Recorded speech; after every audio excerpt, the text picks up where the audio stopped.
exciting. I need to see what is in there. It has been hidden for 2,000 years. In the realms of history, tales of remarkable figures who achieved legendary status have endured. One such luminary is Cleopatra the Seventh, celebrated for her intelligence, beauty, and the rare position of a female pharaoh in ancient Egypt's male-dominated era.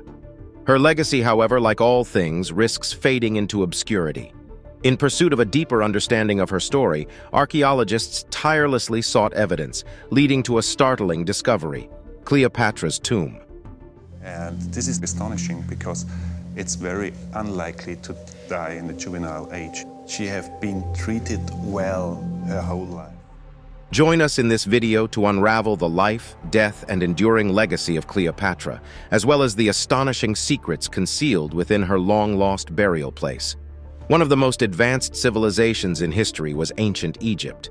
Its remarkable peculiarities set it miles apart from many other civilizations of the past, with strides in different fields, from well-structured social systems to impossible architectural and engineering feats that have left us wondering how they were able to achieve that level of sophistication.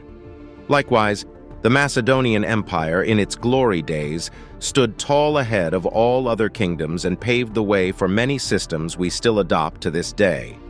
Both empires were beacons of excellence and produced great minds in different aspects, from painting and poetry to statesmanship and leadership. One of these great personalities was Cleopatra, the Queen of Kings. Cleopatra was a progeny of the two noteworthy civilizations of the past, and being from such pedigree, she possessed the right set of attributes that perfectly fit her background. She possessed beauty, the sort which can only be imagined, wit that would make even wise men seem dumb, foresight that set her far ahead of her adversaries, and a flair for romance. Cleopatra was a goddess brought forth by two sources of excellence. Cleopatra was at a time of political unrest in her father's dynasty. Cleopatra was of Greek descent and was the daughter of Ptolemy the 12th, the ruler of the Ptolemaic dynasty of Egypt, which had existed for up to 3 centuries at the time of Cleopatra's birth. The dynasty was in a state of unrest. The might of the Roman Empire was eclipsing its power under the guise of friendship, and this drained the Egyptian economy, putting the king, Ptolemy the 12th, in a dilemma of saying the demands of the Roman Empire and pacifying the enraged Egyptian elites. This eventually led to his banishment from Alexandria for a very short time, before he was eventually reinstalled as the rightful king. These situations were the spark that ignited a chain of capricious reactions that eventually shaped the life, love, death, and legend of Cleopatra the Seventh. Who was Cleopatra the Seventh, the Queen of Kings? Many tales have been spun about Cleopatra, slightly exaggerating some subtle details about the character and person of Cleopatra.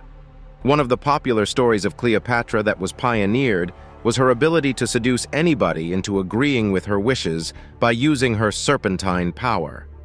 This power of hers led to the dissolution of the alliance between friends that held the mighty Roman Empire. None of this was a lie, but it is slightly exaggerated out of proportion to fit different narratives of Cleopatra.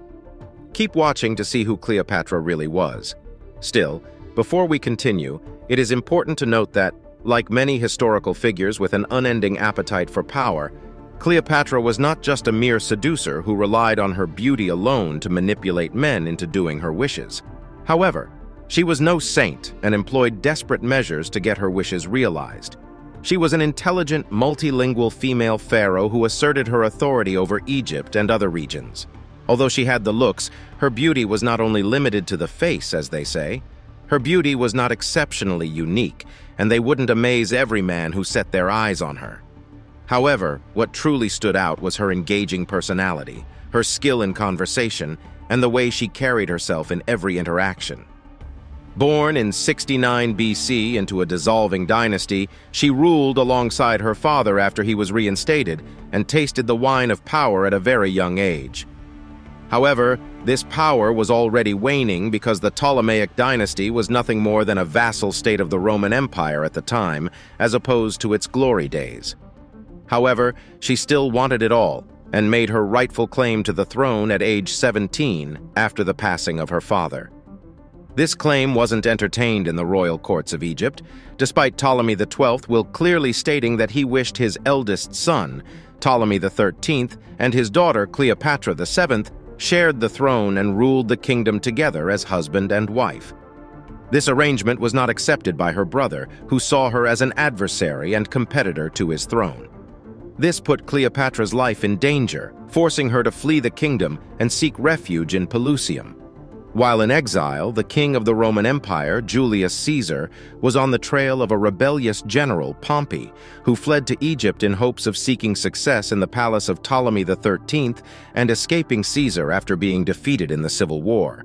The general was killed by Ptolemy XIII because he thought he could cause a rift between him and the king for harboring a rebel, and presented his head to Julius Caesar. This gesture displeased the emperor, and many historians say it was the reason for Julius Caesar's decision to examine Ptolemy XII's leadership. While in Egypt, Caesar caught a whiff of the political unrest, and because Egypt supplied grains to Rome, he resolved to settle the dispute before he departed for Rome, seeing it as a way of securing the empire's food supply.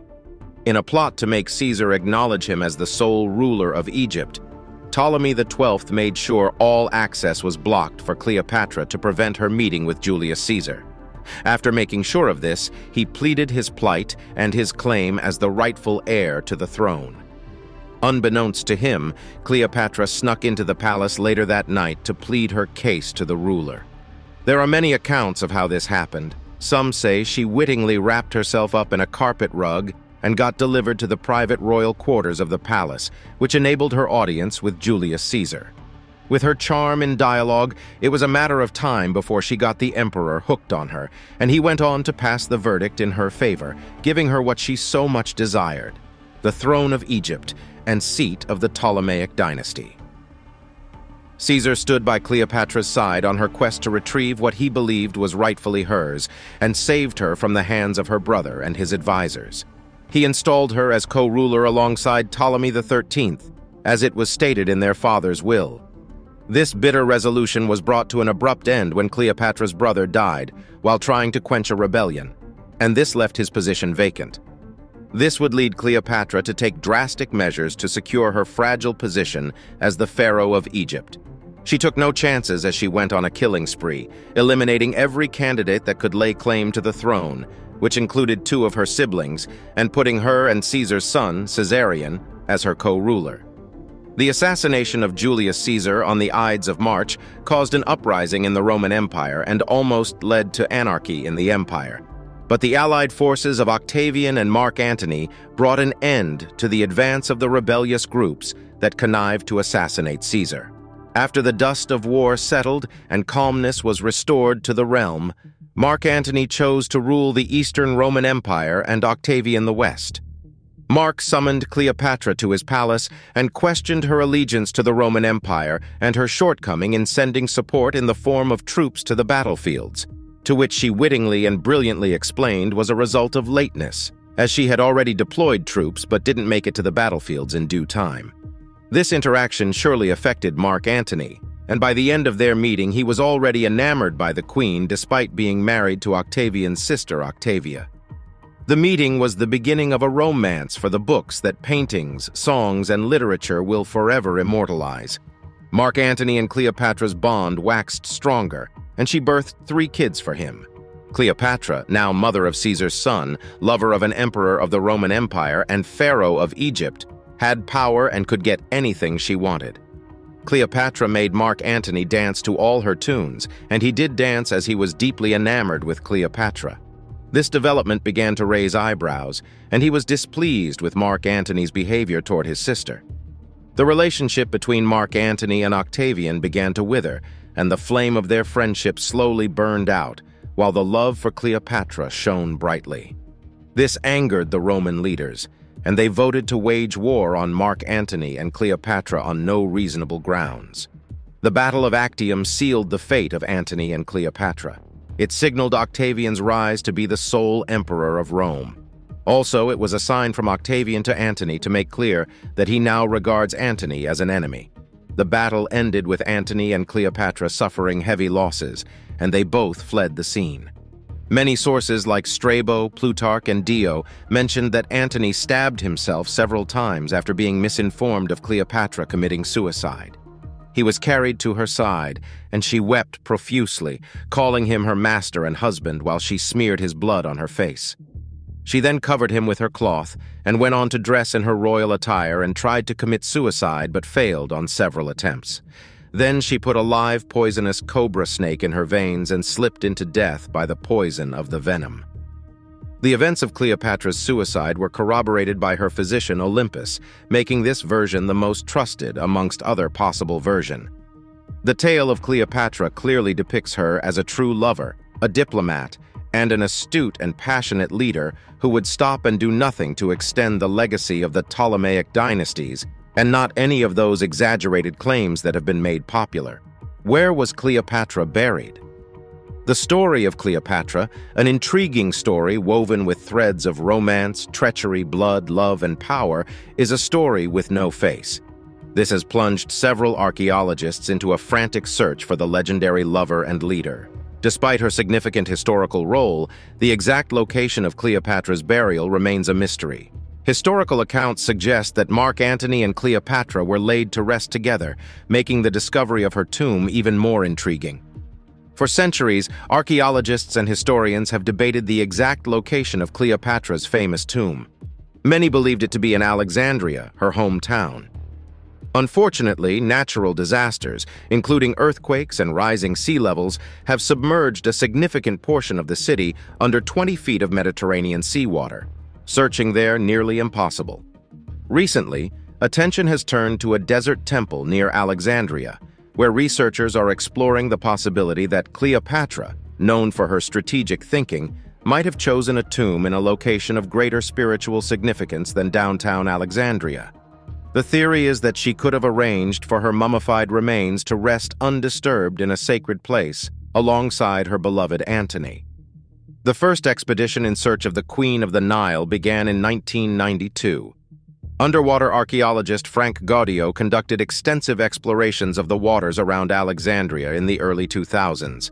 Although the primary objective was not to discover Cleopatra's tomb, no evidence related to Cleopatra was uncovered during these expeditions. Nevertheless, the prevailing belief among most mainstream archaeologists remains that the Queen of the Nile is likely interred somewhere in an underwater tomb in Alexandria.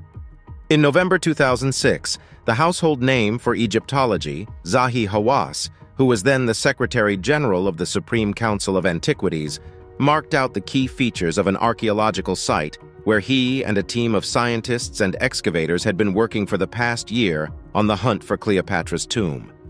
No one had ever planned the search for Egypt's last queen, and the previous attempts had just involved excavations around potential sites. Thankfully, there are still archaeologists who maintain hope, enthusiasm, and optimism in their unwavering quest to locate Cleopatra's tomb. One such individual is Kathleen Martinez, a former criminal lawyer turned archaeologist who has dedicated her passion and efforts to the pursuit of her hero, Cleopatra. This particular expedition began when Kathleen Martinez, a lawyer and archaeologist from the University of San Domingo with an interest in ancient egg pit, contacted Hawass in 2004 and shared a theory she had developed, that Cleopatra might be interred in a crumbling temple near the coastal desert town, west of Alexandria. Drawing hints from history, Kathleen Martinez makes an argument that Cleopatra may not have been buried in Alexandria as commonly believed. Instead, she suggests that Cleopatra's final resting place could be the Temple of Isis in Taposiris Magna, which is approximately a 45-minute drive west of Alexandria. She said she had a strong feeling about this theory because Cleopatra entered negotiations with Octavian to secure the burial of Mark Antony in Egypt. Apart from the rumors suggesting that Cleopatra may have desired a more sacred burial site, the city's name itself, Taposiris Magna, translates to the residence of Osiris, honoring the ancient Egyptian god. Cleopatra was seen as the human incarnation of the goddess Isis, and Mark Antony, her lover, represented Osiris. Hence, it makes sense that they might be interred in a temple dedicated to Osiris. Her motivation was to rest beside him, to emulate the Isis and Osiris legend. In this interpretation, the Osiris cult represents the concept of attaining immortality. After their passing, it was believed that the gods would permit Cleopatra to share eternal life with Antony in an alternate form of existence. These insights prompted Martinez to initiate excavations, the largest known temple dedicated to Isis and Osiris near Alexandria. With the aid of advanced technologies like ground-penetrating radar, satellite imagery, LiDAR, and remote sensing, Martinez has unveiled remarkable findings at the temple. Sitting between the Mediterranean and Lake Mareotis, the historical city of Taposiris Magna held significance as a thriving port town in Cleopatra's era. It was renowned for its vineyards and the quality of its wine. Since 2009, her archaeological efforts have unearthed a wealth of unexpected artifacts, including multiple mummies, including one with a golden tongue, statues, jewelry, coins, pottery, and various other items. More recently, Martinez's team has uncovered a rock-cut tunnel measuring 6.5 feet in height and stretching over 4,300 feet in length. It is located approximately 43 feet underground at the temple and strongly believes it could potentially lead to Cleopatra's long-lost tomb. The Egyptian Ministry of Tourism and Antiquities recently revealed this discovery, describing the tunnel as a geometric marvel. It bears similarities to the tunnel of Eupalinos on the Greek island of Samos, known as one of antiquity's engineering marvels. While there is much anticipation surrounding the potential breakthrough, it is vital to approach this discovery with caution. In 2020, speculation emerged that two mummies found at the Taposiris Magna site might belong to Cleopatra and Mark Antony, only to be debunked by archaeologists. The bodies turned out to be of lesser importance in Egyptian society. The true nature of the damaged bodies remains uncertain. Cleopatra's funeral, given her status as a Roman captive at the time of her death, was likely simple, and her tomb may reflect that simplicity. The Taposiris Magna tunnel is indeed significant and could lead to Cleopatra's final resting place, but we must await further developments to confirm this hypothesis. While Martinez hasn't yet discovered Antony and Cleopatra, her efforts hold the most potential for uncovering Cleopatra's final resting place. As one of the most renowned women from ancient history, the discovery of her tomb would be a groundbreaking and history-changing event.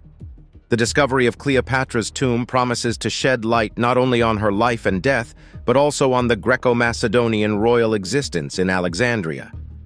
The discovery could potentially rewrite history, debunking the Roman propaganda that has tarnished Cleopatra's image over the centuries. It is a chance to uncover centuries of secrets and set the record straight about this legendary queen. In this context, Martinez's work has sparked and kindled our imaginations regarding the opulent and captivating life of Cleopatra, the Queen of the Nile, her relationships with influential Roman figures, and the mysteries concealed within her tomb. The recent discovery in Taposiris Magna has reignited hope that the mystery of Cleopatra's tomb may soon be solved. This remarkable find has the potential to reshape our understanding of this iconic queen, her time, and the place she occupies in history. While the final answers remain elusive, this archaeological endeavor offers a glimpse into the past and the possibility of uncovering the long-lost secrets of Cleopatra's life and legacy. The world eagerly awaits further revelations in this ongoing exploration. We have come to the end of today's video. Don't forget to like, share, and subscribe for more interesting videos like this. Thanks for watching till the end.